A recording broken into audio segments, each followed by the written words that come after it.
몇 주 전에 우리 성도님들이 포드고 파악에서 음식도 먹고 또 운동도 하고 또 재미있는 대화들도 나누고 그렇게 했습니다. 식사를 하는 중에 저도 한쪽에 끼어서 밥을 먹고 있는데 주제가 하필이면 아들이 좋냐 딸이 좋냐 그런 주제였어요. 근데 저는 아시다시피 할 말이 없어서 처음부터 마지막까지 침묵하고 있었는데 갑자기 제게 공격이 들어왔어요. 한 목사 입에서 아들 좋다는 자랑하는 이야기 들어본 적이 있냐? 저는 딸딸딸한 목사이기 때문에 아들을 자랑할 기회가 없습니다. 그러니까 그 이야기는 아들이 좋다는 이야기죠. 그러니까 옆에 있던 한 집사님이 아들이 없으면 사위가 아들 노릇하면 되지요. 제가 꼭 하고 싶은 말을 대신해 줬어요. 그래요. 아들이 없으면 사위를 맞이하면 사위가 아들이 되고, 딸이 없으면 이제 며느리를 받아서 딸로 받으면 이렇게 된다. 그러면 아들, 딸 없는 분들도 있잖아요. 아들, 딸 없는 분들 그런 할 말이 아무것도 없게요. 그분들은 또 영적인 아들을 많이 만들어서 하나님 앞에 올려드리면 그것도 좋은 것입니다. 그렇죠? 이렇게 하든 저렇게 하든 하나님이 주신 복을 우리가 감사하는 것이죠. 그러나 참 실제로 아들이 있으면 듬직한 것이죠. 그렇죠? 다들 동의하시죠? 또 딸이 있으면 정감이 있어서 좀 재미있지요. 이것도 좋은 것이죠. 그런데 아들이라고 해서 다 좋은 것도 아니고 딸이라고 해서 또 다 좋은 것도 아니에요. 그 아들이 어떤 아들이냐, 그 딸이 어떤 딸이냐에 달려 있어요. 제가 지난주에 참 이렇게 한 이야기를 들었는데 한국의 어떤 가정에 참 좋은 아들이 있었어요. 아버지가 얼마나 자랑하고 다니시는지 자랑할 만도 하죠. 한국의 인류대학을 졸업했죠. 그것으로 끝나지 아니하고 한국의 유명한 인류 기업에 취직했죠. 그것으로 끝나지 아니하고 진급이 얼마나 빨리 막 진급이 되는지 돈도 잘 벌고 그러니까 회사에서도 인정하는 인재였어요. 그러니까 이 아버지가 주책이죠. 만나는 사람마다 입이 침이 마르도록 아들을 자랑하고 다니는 거예요. 남이 싫어하든 말든 그렇게 자랑스러울 수가 없으니까. 근데 이 아들이 그 회사에 참으로 중요한 특허 기술을 빼서 외국에다 팔아넘겼어요. 이것이 발각이 돼가지고 결국은 감옥에 들어갔습니다. 이 과정을 지켜봤던 아버지, 하늘이 무너졌어요. 그렇게 자랑하고 다녔던 아들이 무너진 것이 아니고 하늘이 무너진 것이 아니고 자기의 인생 전체가 다 무너진 것으로 느껴졌어요. 병이 들어가지고 시름시름 앓다가 결국은 세상을 떠났다는 이야기를 들었어요.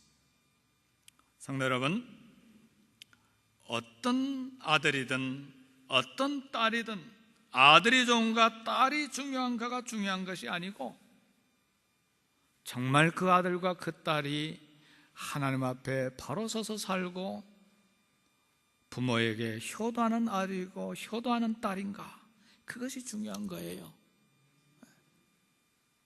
성도 여러분, 아무리 똑똑한 아들, 아무리 똑똑한 딸이라도 하나님 앞에서 제대로 살지 못하고 어머니 아버지의 속만 썩인다면 그게 무슨 자랑이 되겠어요? 오늘 어버이날을 맞이해서 저와 여러분들의 모든 자녀들은 하나님에게 복받고 부모에게 효도하는 그런 자녀들이 되기를 주의 이름으로 축복합니다. 가정에서 이처럼 효도하는 자녀가 자랑거리가 되고 복 있는 자녀가 되는 것처럼 우리 교회에서도, 그럼 도대체 교회에서는 어떤 성도가 좋은 성도인가? 한마디로 하나님 아버지, 하늘에 계신 하늘 아버지에게 효도하는 성도가 좋은 성도입니다. 아멘. 우리가 부모를 섬김을 통해서 하나님 아버지를 섬기는 법을 배웁니다. 부모에게 효도하는 것을 통해서 하나님 아버지에게 효도하는, 충성스럽게 하나님을 사랑하는 그런 것을 배웁니다. 그래서 하나님 아버지께 효도하는 성도가 좋은 성도입니다. 다시 말하면 하나님 아버지께 성실하고 충성스러운 성도가 좋은 성도라는 말입니다. 이런 성도에 대해서 우리 하나님께서도 입에서 침이 마르도록 우리 하나님께서도 자랑하기를 원하세요. 성도를 자랑하는 우리 하나님의 말씀이 성경에 기록이 되어 있어요. 하나님께서 충성스러운 자녀였던 욥을 시험한 사단 앞에서 하나님이 얼마나 욥을 자랑하셨는지 몰라요. 욥을 내가 주의하여 보았느냐? 그와 같이 온전하고 정직하여 하나님을 경외하며 악에서 떠난 자는 세상에 없느니라.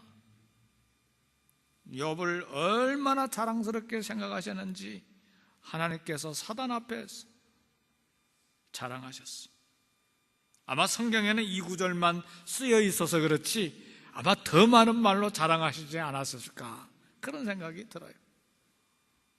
욥은 악에서 떠나 정직함과 하나님을 존경과 두려움으로 잘 섬겼어요. 그래서 하나님이 욥을 자랑하신 것입니다.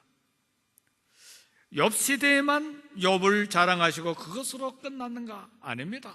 우리 하나님은 오늘 이 시대를 사는 우리 가운데서도 누가 하나님을 사랑하는가, 누가 자랑할 만한 성도인가를 찾기 위하여 성경에 보니까 내 눈이 이 땅에 충성된 자를 살펴 나와 함께 거하게 하리니 완전한 길에 행하는 자가 나를 수종들리라. 그랬어요. 하나님의 눈이 이 땅을 살펴보면서 자랑할 만한 성도, 참으로 가슴에 담아놓고 자랑하고 싶은 그런 성도를 하나님의 눈이 찾고 있다는 말입니다. 그런 성도는 하나님이 동행해 주시고 나와 함께 살게 하리니 동행해 주시겠다는 말이에요. 그리고 내 집에서 수종들게 하겠다. 다시 말하면 하나님의 거룩한 일, 위대한 일을 맡겨서 일을 하도록 만들겠다는 말씀입니다. 오늘 저와 여러분들이 하나님이 자랑하실 만한, 그리고 하나님이 동행해 주시고 하나님께서 일을 맡겨주실 만한 그런 성도가 되기를 주님의 이름으로 축복합니다. 사랑하는 성도 여러분, 문제는 하나님을 믿고 예수님을 믿는 우리 성도들 가운데 모두가 다, 우리의 소원은 다 그렇습니다. 어떻게 하면 하나님을 잘 섬길 수 있을까? 이게 우리 마음의 소원이에요. 그러나 마음을 다해서 섬길 능력이 우리에게 부족하다는데 문제가 있어요. 마음은 원이지만 육신이 약해요. 기도하기를 원하지만 육신이 약해서 기도하지 못하고, 우리 하나님을 참으로 온 마음을 다해서 신앙생활 잘 하기를 원하지만 그러나 육신에 져서 늘 실패하고, 이것이 우리의 기도 제목입니다. 그러나 오늘 이 아침에 본문의 말씀을 통해서 우리가 위로를 받고 소망을 갖는 것은 하나님을 잘 섬기도록 성령님께서 능력을 주신다는 말씀입니다. 아멘. 할렐루야. 사랑하는 성도 여러분, 하나님 말씀을 잘 따라서 순종하기를 원하고 내 마음속에 사랑이 풍성해서 이웃 형제를 사랑하고 용서하고 화목을 만들고 거룩하게 살고 온 마음을 다해서 하나님을 섬기고 싶은 마음이 우리에게 다 있는데 하지 못하니까 성령께서 우리를 잘할 수 있도록 능력을 주신다는 말입니다. 사랑하는 성도 여러분, 성령의 능력을 받지 않고 어떻게 그리스도인의 삶을 살 수가 있겠습니까? 집사님 직분 맡았다고, 권사님 직분 맡았다고, 장로님 직분 맡았다고 하나님 잘 섬길 수 있습니까? 어림도 없어요. 선교사로 파송되고 목사 안수를 받고 노회장이 되고 총회장이 되고 총회장의 총회장이 됐다고 하나님 잘 섬길 수 있습니까? 어림도 없어요. 직분하고는 아무런 관계가 없어요. 예수님 안 믿고도 신학 박사가 되는 거 아세요? 독일에 많아요. 신학 박사 되려면요, 히브리어뿐만 아니라 아람어, 그리고 또 고전어를 또 공부해야 돼요. 그게 통과해야 논문 쓸 자격을 줘요. 어마어마한 공부를 해야 돼요. 근데 그런 박사를 받았는데도 하나님 믿지 아니한 사람들이 얼마나 많은지 몰라요. 그러니까 하나님 섬기고 하나님 사랑하는 일은 직분하고 아무런 관계가 없어요. 중요한 것은 성령님으로 충만한 은혜를 받아야 돼요. 이런 은혜가 저와 여러분들의 있기를 주의 이름으로 축복합니다. 성령님 능력 없이 어떻게 전도할 수 있습니까? 성령님 은혜 없이 내 마음에 뭉쳐진 이 상처를 어떻게 치료할 수 있습니까? 우리가 상담을 통해서 저도 우리 성도님 마음을 만져주고 성도님 마음에 있는 이 아픔을 치료해주고 그게 소원이 돼가지고 이너 힐링이라고 내적 치유를 학점 한 번 따면 됐는데 또 다른 데 가서 또 몇 개월간 또 공부하고 또 다른 데 가서 또 박사과정에 가서 또 공부해가지고 실습해보고 이게 3번씩이나 했어요. 근데 그거 한다고 해서 치료되는 게 아니에요. 그건 도구로 쓰일 뿐이에요. 중요한 것은 그런 도구를 사용해서 사용할 때 성령께서 우리 마음을 만져주셔야 돼요. 그래야 치료가 되는 거예요.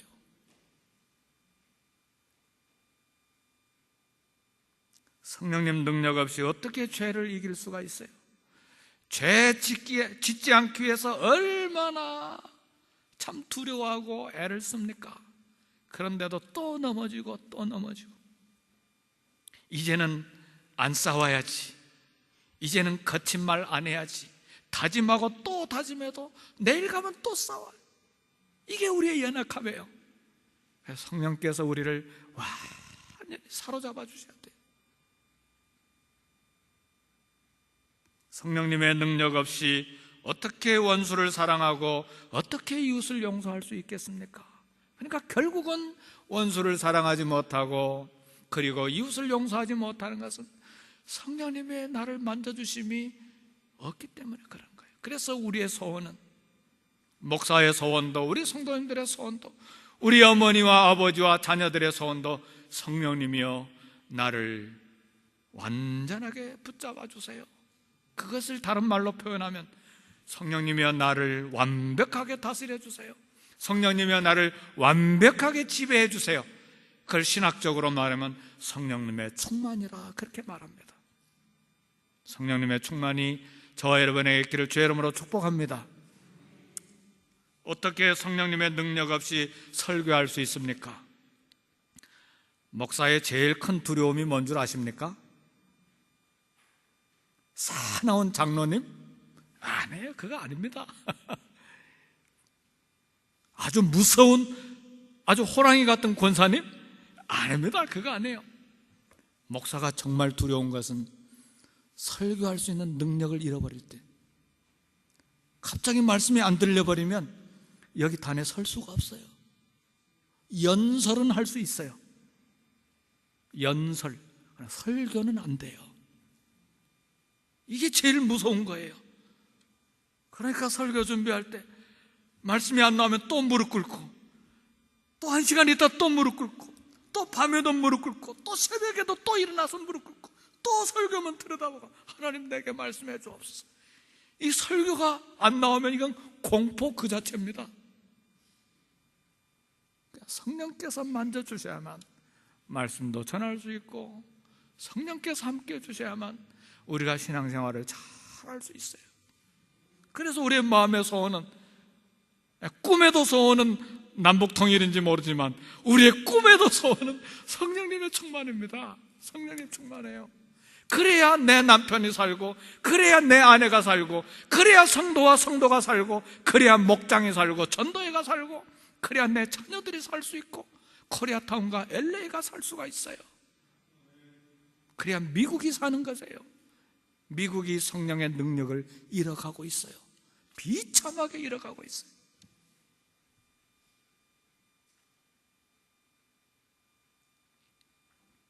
나는 내 마음대로, 내 생각대로, 내 감정대로 생각하는 것 같지만 가만히 말씀을 통해서 나를 들여다보면 어두움의 영이 있어요.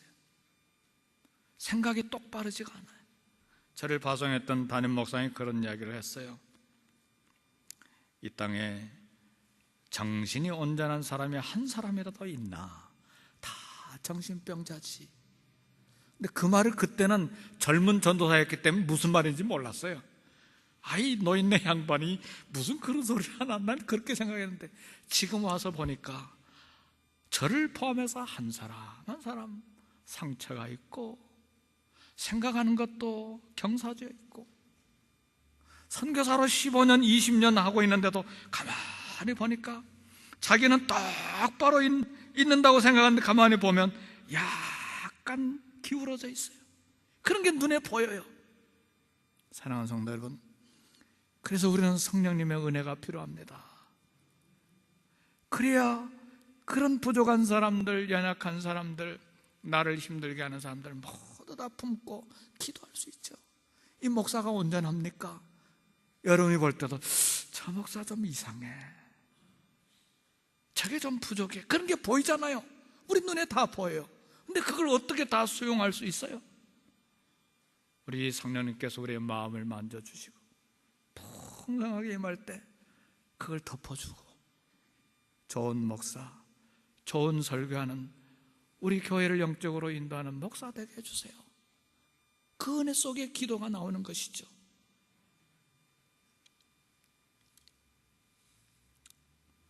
그래서 우리 예수님은 제자들을 성령 충만으로 채워주기를 원하셨어요. 3년 반 동안 데리고 다녔는데 다 도망가 버렸잖아요. 베드로, 이 얼마나 돈키호테 같습니까? 그 사람 어디다 갖다 놓으면 교회가 다 파괴되고 말죠. 그대로 둘 수가 없잖아요. 야고보와 요한, 얼마나 성질이 불과 같습니까? 성질이 얼마나 불과 같은지, 그건 성질이 아니고 이상한 거죠. 아니, 사마리아 사람들이 예수님 일행 맞이하지 않다고 하늘에서 불이 떨어져 가지고 다 살라져 죽게 만들어 버릴까요? 어떻게 사도 입에서 그런 말이 나옵니까? 괴팍한 사람이죠. 이런 사람을 어떻게 교회를 맡깁니까? 못 맡기죠. 제 페이스북에 그림 하나가 올라왔는데, 가나인가 하여튼 수십 명의 크리스천들을 완전히 이 쥐를 통구이 한 것처럼 다 구워서 죽였더라고요. 아주 비참한 그림을 제가 봤어요. 이게 전 세계 여론에 이렇게 공개가 돼야 되는데, 성도 여러분, 하나님의 말씀을 전하고 성도 생활을 하고 선교지에서 그리고 교회에서 예수 그리스도의 이름을 전하는데 온전한 정신으로 참 완벽한 인격과 인성과 영성을 준비해서 복음을 전할 수 있는 사람이 몇 사람이나 되겠어요? 그런 거 보면 정신이 완전히 돌아버리는 것이죠. 못 견디는 것이죠. 두려움 때문에도 못해요. 제 친구 선교사가 남예멘에서 치과 의사로서 3년 동안 선교하고 왔는데 만났어요. 너무 힘드니까 3년 만에 안식년에 왔는데 잘 지냈어요? 어떻게 좀 일 좀 했어요? 아유 선교사님, 저는 3년 동안 예수 이름이란 거 한 번도 입 밖에 내보지도 못하고 이빨만 뽑다가 왔어요. 그게 사실입니다. 함부로 할 수 있는 게 아니에요. 그래서 저는 그분에게 이야기했어요. 당신 위대한 선교사요. 나는 1년만 예수 이름 한 번도 증거하지 못하고 설교도 못하고 가르치지도 못하고 그랬더라면 난 철수했을 거예요. 브라질은 다행히 마음대로 복음 전하니까 견디고 선교사역 한 것이지, 3년간 예수라고 하는 이름 한 번도 입 밖에 내지 못하고 이빨만 뽑고 나는 선교사입니다, 매일 기도만 하고 왔다니 이 얼마나 위대한 선교사입니까? 놀라운 것은 필리핀에도 그런 선교사들 만나요. 6년 7년이 됐는데도 영혼 하나 건지지 못하고 이슬람 회교도들이 사는 마을을 갔다 왔다 갔다 왔다, 그걸 6년에서 7년 하다가 어느 날 자동차가 펑크 나는 바람에 그 마을 사람들이 나와가지고 도와주면서 내가 이 마을에 학교 세우고 싶은데 괜찮습니까? 그렇게 해가지고 학교가 세워지는 경우도 있어요. 내 친구 선교사들 이야기입니다.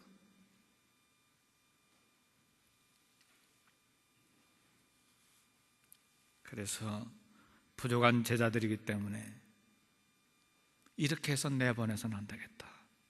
성령님의 충만을 받고 내보내야 되겠다. 그래서 제자들에게 예루살렘 머물러 있어서 기다려라. 오늘 저와 여러분들도 주님 섬기는 일을 위하여, 이 험악한 세상, 어두운 세상 믿음으로 살기 위하여 오순절에 성령님이 필요합니다. 아멘. 이를 위하여 성령님이 이 땅에 오신 것입니다. 오순절에 우리에게 오신 성령님은 어떤 능력으로 임하셨는가? 이것이 이 아침에 우리가 함께 생각하기를 원하는 부분입니다. 오순절에 오신 성령님은 다시는 하늘로 올라가시지 않으셨어요. 우리 예수님은 33년 동안 있다가 하늘로 가셨지만 우리 성령님은 오셔서 우리와 함께 영원토록 함께 계십니다. 그래서 우리는 성령의 충만과 성령의 능력과 성령님의 역사를 기대할 수 있는 것입니다. 오늘 만일 내 신앙생활에 성령님의 역사가 없다면 내가 성령님을 근심하게 한 부분이 없는지를 봐야 돼요. 내 안에 성령께서 역사하심이 없다면 성령님의 역사를 방해하는 잘못이, 그런 죄가 없는지 나 자신을 들여다보고 관찰해야 합니다.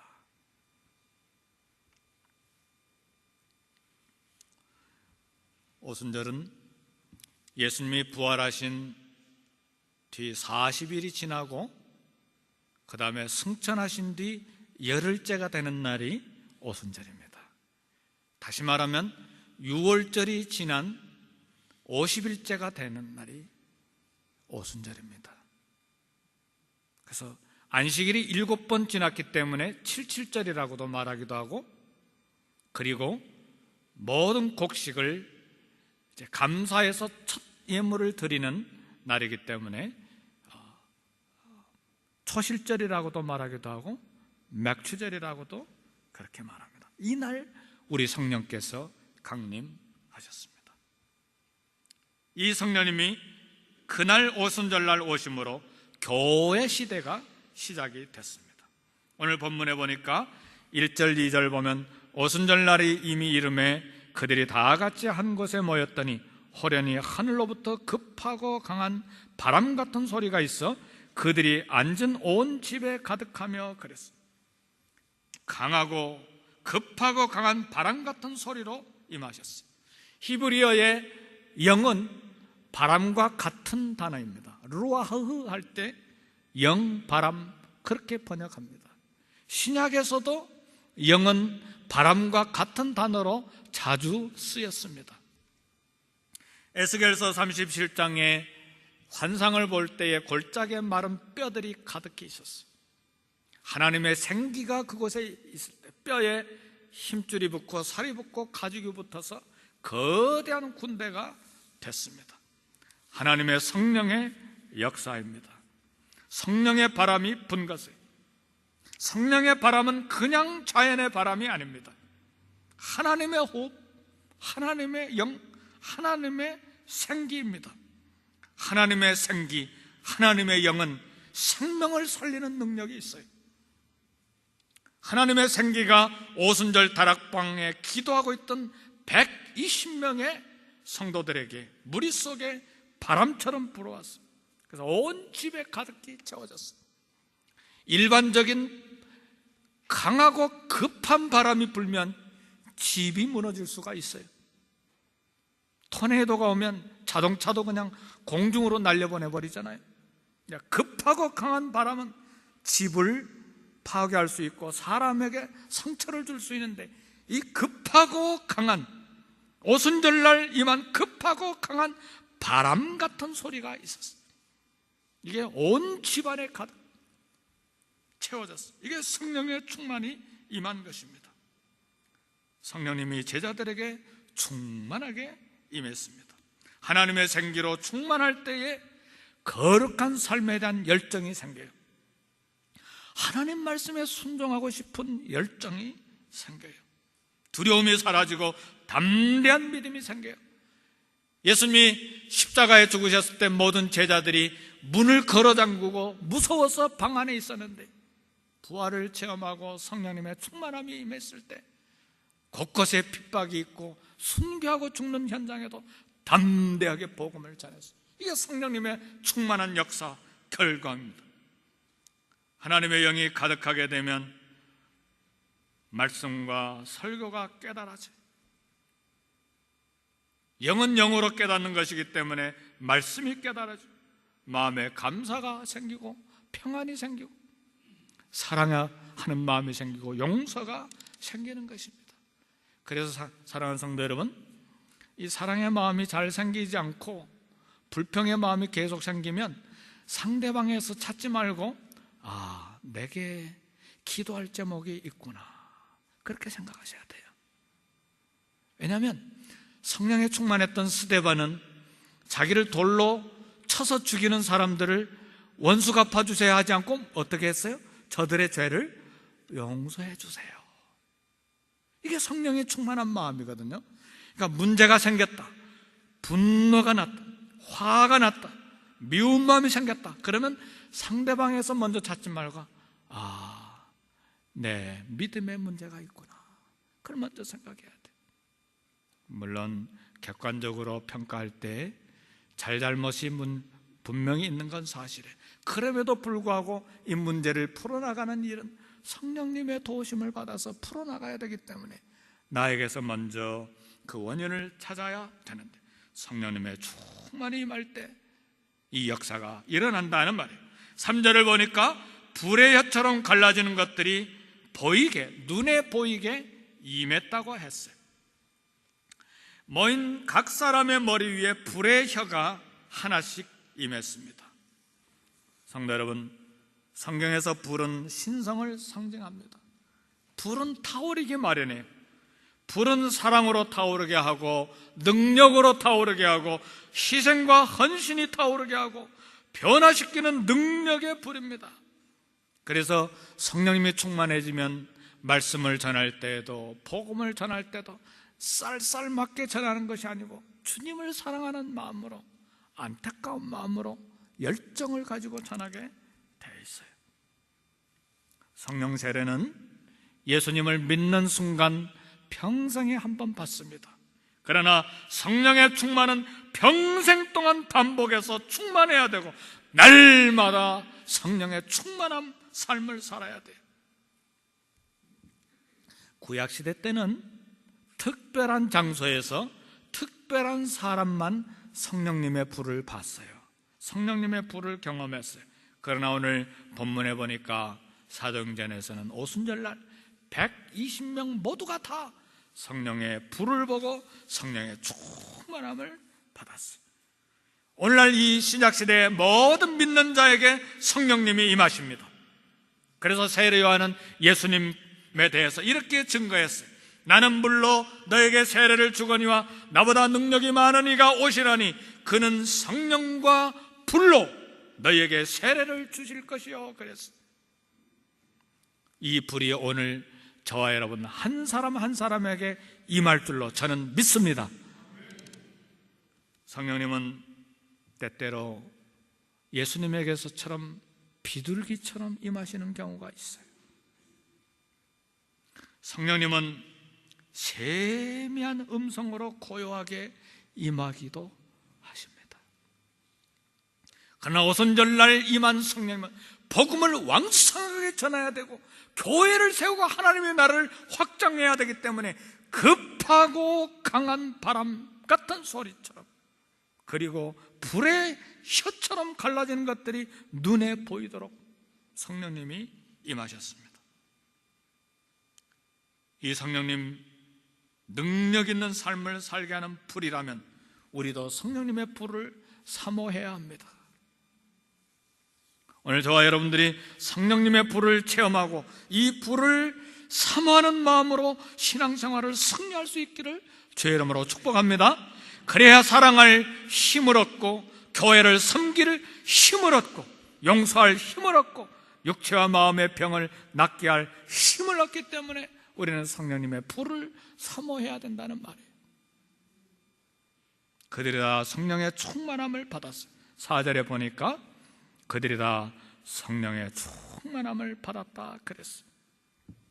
말씀드린 것처럼 성령님 충만하다는 것은 내 인격을 완전히 통치하시고 나를 완벽하게 다스린다는 뜻입니다. 그래서 성령님이 충만하면 성령님께서 내 언어를 통제합니다. 그냥 아무 말이나 이웃의 가슴에 상처가 되고 칼이 되는 것 막 가리지 않고 아무 말이나 막 칼처럼 쏘아대는 건 절대로 성령님 충만이 아닙니다. 성령님 그렇게 하시지 않아요. 성령님 충만하면 내 감정이 통제가 돼요. 막 불이 나가지고 막 화가 나가지고 머리끝까지 막 이렇게 와서 견딜 수 없게 하는 것이 아니고 성령님이 내 마음을 캄다운 시켜요. 조용하게 마음을 만져주시니까 용서하는 마음이 생기고, 이게 성령님의 충만해요.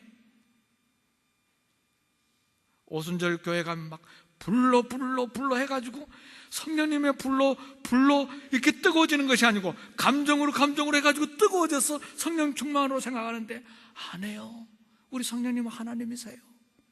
성령님이 충만하면 언어가 통제되고 조절되고 다스림받고, 감정이 통제되고 다스림받고, 함부로 말하지 않고, 욕심이 통제되고, 미움이 통제되고, 거친 행동이 통제가 되고, 이게 성령님의 충만한 증거입니다. 만약에 어떤 사람이 성령의 능력이 충만하다고 말하면서 상처되는 말 거침없이 쏟아내고 미워하는 마음 통제가 되지 않으면 그건 성령 충만이 아니에요. 영 분별을 할 수가 있어야 돼요. 귀신도 능력을 행할 줄 알고, 귀신도 희한한 환상을 보여줄 줄 알고, 귀신도 사람을 놀라게 만드는 기적을 행할 수 있는 능력이 있어요. 성령 충만을 받는 것은 전인격적인 체험입니다. 아멘. 성령의 충만은 전인격적인 체험이라는 말을 중요하게 생각하셔야 돼요. 왜요? 성령 충만은 거룩함이 있어요. 지저분한 생활을 안 한다 그 말이에요. 덕을 세워요. 질서를 세워요. 그리고 화평의 열매인 인격이 드러나요. 그러니까 성령이 충만하면 열매가 뭐가 맺혀져요? 사랑과 희락과 화평과 오래 참음과 자비와 양선과 충성과 온유와 절제의 열매들이 주렁주렁 맺히는 거예요.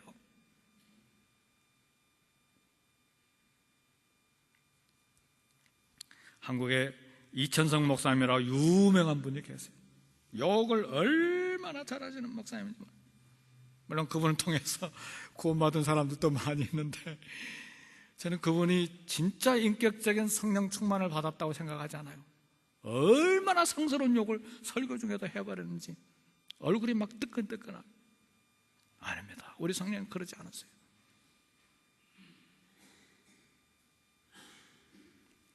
말씀을 마칩니다. 2000년 전 오순절에 강림하신 성령님은 다시 하늘로 가시지 않았습니다. 오늘 저와 여러분과 함께 계십니다. 아멘. 우리 안에 계세요. 우리 안에 살고 계세요. 예수님을 믿는 그 순간 우리는 성령님 세례를 받았어요. 그러나 이제 성령님 충만한 삶을 살기를 소원해야 돼요. 성령님 근심하게 하지 말고 거룩한 삶을 소원하고, 성령님의 역사가 나와 우리 교회에 강렬하게 일어나기를 소원해야 합니다. 급하고 강한 바람소리와 같은 성령님, 불의 혀와 같이 성령님 충만히 우리 교회에 임하도록 우리 함께 기도하십시다. 잠자지 말고 깨어서 기도해야 합니다. 전도회별로 기도하고 목장별로 깨어서 기도하고, 우리 장로님들도 그래서 목요일 저녁마다 모여서 기도를 시작했어요. 다 오세요. 우리 장로님들, 시무장로님들만 오시는 게 아니고 모든 장로님들 다 오세요. 함께 기도할 때입니다.